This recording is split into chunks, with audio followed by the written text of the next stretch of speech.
नमस्कार। आज मैं आपको यम दीपदान की विधि, पुराणों में बताए इसके महत्व, मंत्र, यमराज के 14 नामों और क्यों की जाती है यमराज की पूजा, कथा, इन सब के बारे में बताने जा रही हूँ। दोस्तों, कार्तिक मास के कृष्ण पक्ष की त्रयोदशी तिथि को धनतेरस मनाया जाता है।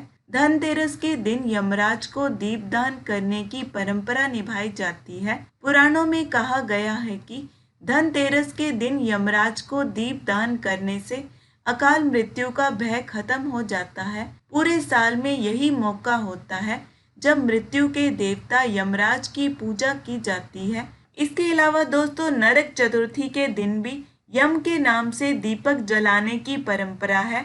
कई लोग यम दीपदान 2 दिन करते हैं, धन त्रयोदशी के दिन और नरक चौदस के दिन, और कई लोग दिवाली तक 3 दिन करते हैं और कई लोग दिवाली के 5 दिन यम दीपदान करते हैं। स्कंद पुराण में कहा गया है कि कार्तिक मास के कृष्ण पक्ष की त्रयोदशी के दिन शाम को घर के बाहर यम देव के उद्देश्य से दीप रखने से अकाल मृत्यु के खतरे को दूर किया जा सकता है। पद्म पुराण में कहा गया है कि कार्तिक मास के कृष्ण पक्ष की त्रयोदशी तिथि को घर से बाहर यमराज को दीपदान करना चाहिए।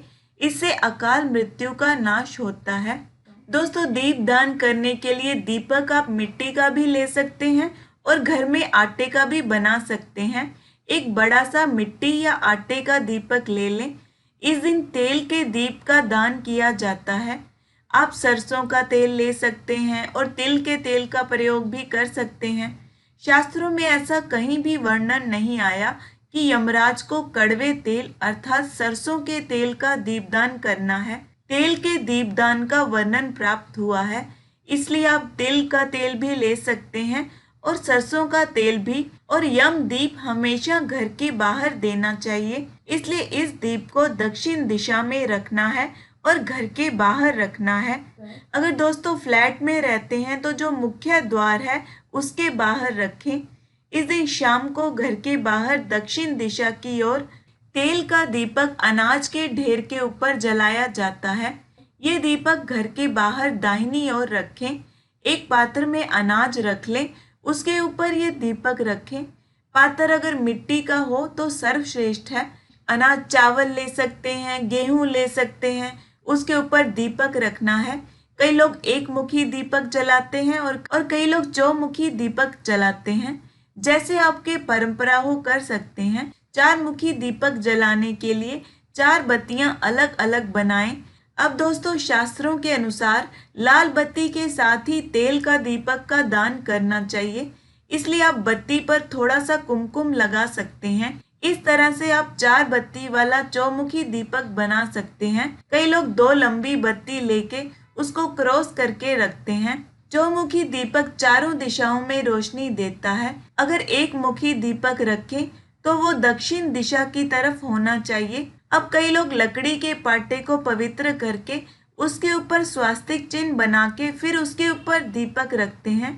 ऐसा संभव ना हो तो जहाँ ये दीपक जलाना है, सबसे पहले उस जगह को पवित्र करें, गंगा जल का छींटा दें और वहां पर स्वास्तिक बना सकते हैं। फिर दीपक जलाएं, दीपक की पूजा करें। दीप के आसपास 3 बार गंगा जल या शुद्ध जल का छिड़काव करें। हल्दी कुमकुम के माध्यम से दीपक को पूजित करें। चावल पुष्प अर्पित करें और नैवेद्य अर्पित करें।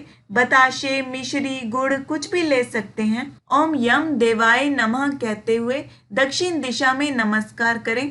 अगर दोस्तों धन त्रयोदशी पर दीप दान कर रहे हैं तो विधि विधान से पूजा करने के बाद दक्षिण दिशा की ओर मुख करके ये मंत्र बोलते हुए यम देवता से प्रार्थना करें। मृत्युना पाशदंडाभ्यां कालेन च मया सह त्रयोदश्यां दीपदानात् सूर्यजः प्रियतामिति।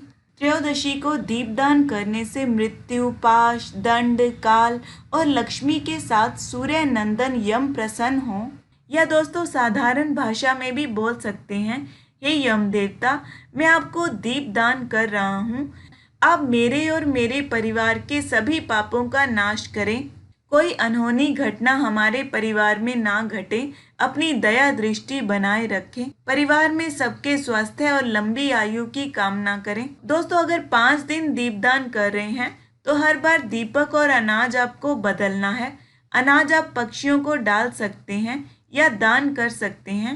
दोस्तों, शास्त्रों के अनुसार यमराज के 14 नाम लेकर यमराज को नमस्कार करने से नरक नहीं जाना पड़ता। यमराज के 14 नाम इस प्रकार हैं: यमाय धर्मराजाय, मृत्यवे चांतकाय च, वैवस्वताय कालाय, सर्वभूतक्षाय च, औदुम्बराय दधनाय, नीलाय परमेष्ठिने, वृकोद्राय चित्राय, चित्रगुप्ताय ते नमः। दोस्तों, ये 14 नाम मंत्र हैं। इनके अंत में नमः जोड़कर आप इन्हें इस तरह से भी बोल सकते हैं: ओम यमाय नमः, ओम धर्मराजाय नमः, ओम मृत्यवे नमः, ओम अंतकाय नमः, ओम वैवस्वताय नमः, ओम कालाय नमः, ओम सर्वभूतक्षाय नमः, ओम औदुम्बराय नमः, ओम दधनाय नमः, ओम नीलाय नमः, ओम परमेष्ठिने नमः, ओम वृकोद्राय नमः, ओम चित्राय नमः, ओम चित्रगुप्ताय नमः। दोस्तों, क्या आप जानते हैं कि यमराज की पूजा क्यों की जाती है? इसकी शुरुआत कैसे हुई? चलिए जानते हैं एक पौराणिक कथा से। कथा के अनुसार एक समय यमराज ने अपने दूतों से पूछा कि क्या कभी तुम्हें प्राणियों के प्राण हरण करते समय किसी पर दया आई है? तो उन्होंने संकोचवश ना कहा। यमराज के दोबारा पूछने पर दूतों ने कहा, एक बार ऐसी घटना घटी थी जिससे हमारा हृदय कांप उठा था। राजा हेम की पत्नी ने पुत्र को जन्म दिया था तो ज्योतिषियों ने बताया कि बालक की शादी के 4 दिन बाद मृत्यु हो जाएगी। इस पर राजा ने बेटे को ब्रह्मचारी के रूप में रखकर बड़ा किया।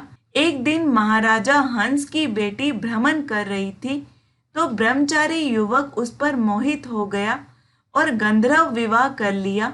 उसके ठीक 4थे दिन बाद राजकुमार की मौत हो गई।